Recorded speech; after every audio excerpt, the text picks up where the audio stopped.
Attends, je vais remettre un bout de scotch. Mais... Et heureusement qu'on a des hommes avec nous. C'est ça. Dialogue, punchline, bagarre, punchline, dialogue, punchline, bagarre, bagarre, punchline, dialogue, bagarre. T'as bien bagarre. Ouais, mais il faudrait 2 punchlines du coup pour faire... Attends, je vais sortir.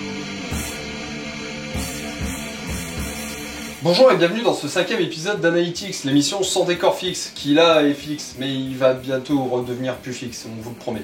Pour ce 5e épisode, on avait envie de mettre la lumière sur un cinéaste pas très connu, parce que jusqu'ici, aucun de ses films n'est sorti en salle. Et pourtant, dans la X, on estime qu'il vaut quand même le coup d'œil. Je parle bien sûr du cinéaste S. Greg Zahler. Ouais! Wouh! Dans cette vidéo, le but est d'évoquer plusieurs points de sa mise en scène. Et pour cela, nous allons suivre ces 3 films de manière chronologique.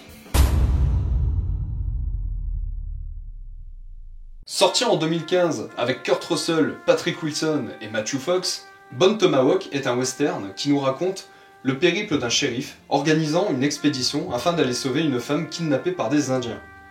On peut constater dans un premier temps un goût pour des pitchs simples, mais pas simplistes pour autant. Cela permet à Zahler de traiter des personnages en profondeur, car pour Zahler, un bon film, c'est avant tout un bon scénario dicté par des bons acteurs. Donc ça, c'est peut-être le premier point qui, dans sa mise en scène, est important et c'est limite le socle qu'il faut comprendre pour tous les autres films de Zahler. Et Bone Tomahawk, c'est peut-être ça qu'on retient le plus. Je vais pas dire grand-chose sur Bone Tomahawk parce qu'il faut garder quelques surprises, je trouve. C'est que Zahler, il aime bien un pitch qui tient sur une ligne, et limite sur un titre de film, on verra encore après. Et lui il aime bien, voilà, faut aller droit au but. Et il préfère se laisser guider par les personnages qu'il va inventer, par les archétypes et les rencontres de ces archétypes-là. Il préfère se laisser guider par ça, plutôt que se laisser guider par les étapes que suggère un récit. Ce qui fait que Bone Tomahawk, quand tu es devant, tu as tout de suite une interprétation d'acteur qui est complète et totale et qui est vraiment maîtrisée. Et c'est assez un psychopathe du verbe parce que c'est à la virgule près, quoi. Il demande à ses acteurs d'être à la virgule près. Et ses scripts sont réécrits, je crois que c'est le film d'après, il y a au moins 14 versions différentes du script. Il était jusqu'à le réécrire 14 fois entièrement.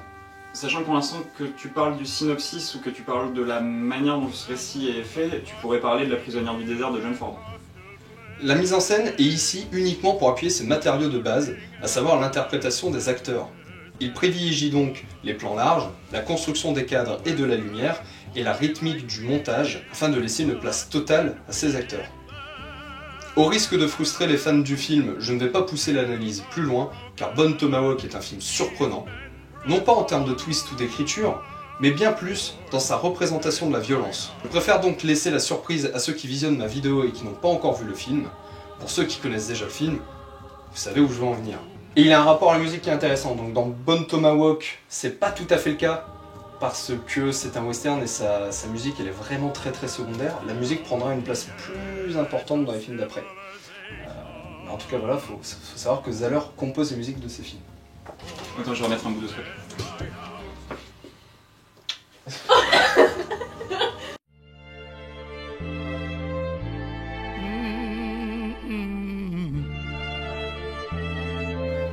Sorti en 2017 avec Vince Vaughn, Jennifer Carpenter ou encore Don Johnson, mais le choix de Vince Vaughn, je trouve le choix de cet acteur est vachement pertinent. Mais quel acteur, Roman! Non, mais parce qu'en fait, quand Vince Vaughn a eu la proposition, tout de suite il s'est senti un peu mal à l'aise vis-à-vis de Zahler. Il dit écoute, ton scénario il est top, le personnage je l'adore, mais pourquoi moi en fait? Moi je fais des comédies, Et là tu dis ah ouais ok tu fais des comédies mais tu fais 2m10, t'es baraque comme tout, et sincèrement, quand on voit ta gueule, t'es pas drôle mec, t'es vraiment pas drôle, genre tu fais peur. Et moi, Brawl ça a été un vrai choc vis-à-vis de Vince Vaughn parce que putain, scène d'intro, le mec qui sort de sa bagnole, crâne tendu, il a une espèce de tatouage de croix derrière le crâne. Et donc déjà c'est assez wow, enfin voilà, et en plus mais il est bon pendant tout le film.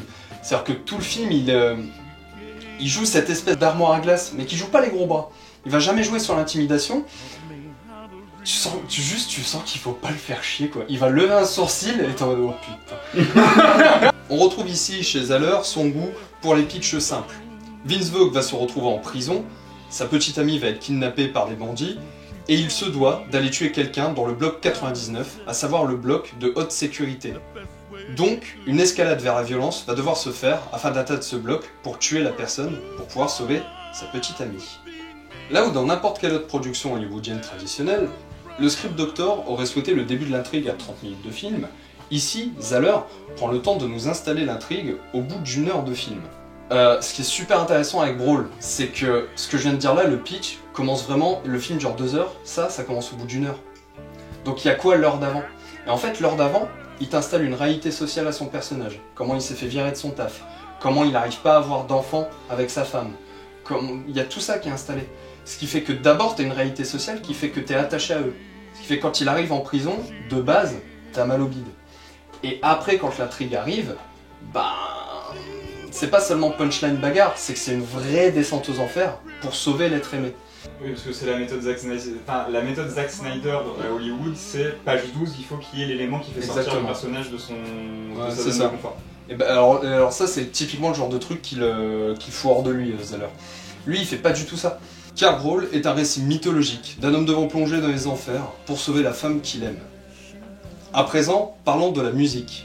Parce que j'avais évoqué le fait qu'il composait ses musiques. Maintenant, pourquoi il les compose lui-même? Et là, ça devient mortel. La musique toujours composée par Zahler lui-même, mais interprétée par les OGs, un vieux groupe de soul.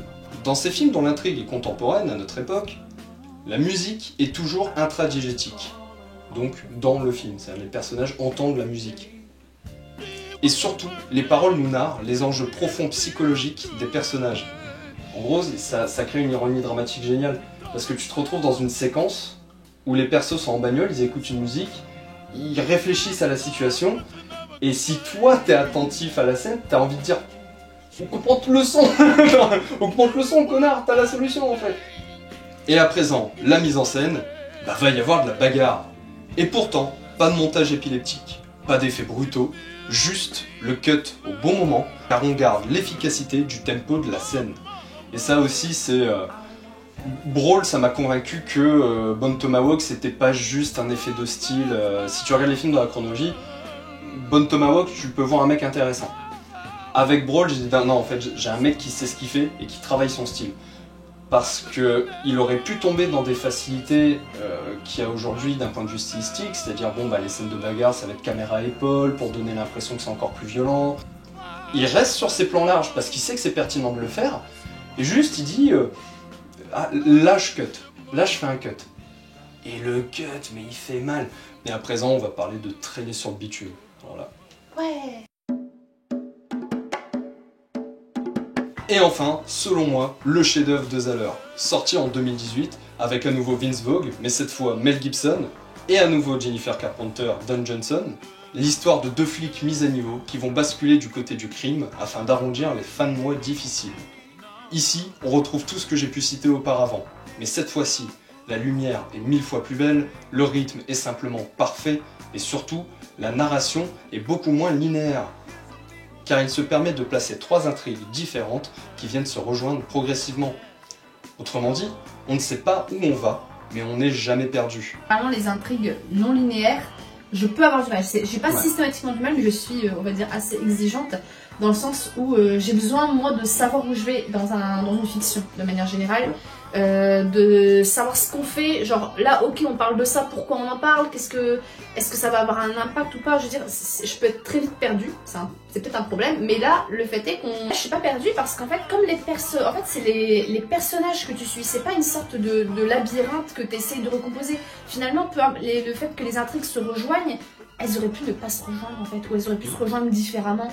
Ouais, c'est pas ça qui est important, et c'est une question purement de ressenti, c'est qu'à la fin il n'y a pas on cherche pas à dire ah c'est là ça qui s'est passé finalement, on s'en fout.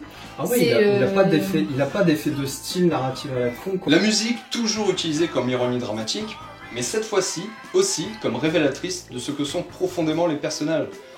Et enfin, une thématique qui nous parle de notre monde, mais de manière infusée, à 2 reprises, avec le symbole du lion et de la loterie.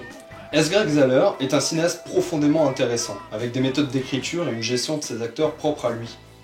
Il a un sens du cadre et un rythme de montage reconnaissable, et surtout, il semble être anachronique par rapport au cinéma d'aujourd'hui, ce qui explique sans doute son absence des salles. Parce que sincèrement, moi en tout cas c'est comme ça que je me l'explique, c'est que j'ai pris un plaisir monstre devant ces films. J'ai pas vu un mec qui fait référence au cinéma hollywoodien des années 70, c'est pas ce qu'il fait, ces films sont très modernes, mais il a une méthode de travail qui était présente dans les années 70. Et je me faisais cette réflexion du bah ouais mais tu le vends comment un film comme ça? Un film comme Brawl aujourd'hui tu le vends comment? Un film comme Traîner sur le bitume tu le vends comment? Tu peux plus les vendre ces films-là. Dans ce qui est diffusé en salle, c'est plus l'attente qu'a les exploitants de salles, les distributeurs, donc moi son côté un peu anachronique comme ça, c'est ce qui explique que mec t'es arrivé à la mauvaise époque quoi. Si t'étais dans les années 70, tu serais à côté des Sidney Lumet et des Sam Peckinpah. Hein. Il est ainsi dans la veine de certains metteurs en scène, tels que Lumet ou encore Peckinpah. Mais je ne voulais pas insister sur la comparaison, car il n'y a pas de nouveau Lumet ici, et bien un premier Zahler. En tout cas, j'espère que cette vidéo vous aura donné envie de vous intéresser à S. Greg Zahler. On estime que c'est un cinéaste très intéressant qui mérite vraiment le coup d'œil. N'hésitez pas à déjà aller voir ses films, ils sont sur les plateformes. Vous abonner, la cloche, tout ça, vous connaissez. Je vous invite juste à vous intéresser à notre Tipeee, parce que X n'est pas qu'une chaîne YouTube, on a des projets un peu plus gros que ça, et il y a vraiment du lourd qui vous attend, ça je vous en fais la promesse. Un petit billet quoi, soyez sympa, allez, on s'abonne, on partage, puis je dirai pas à ta mère, la claque un petit billet.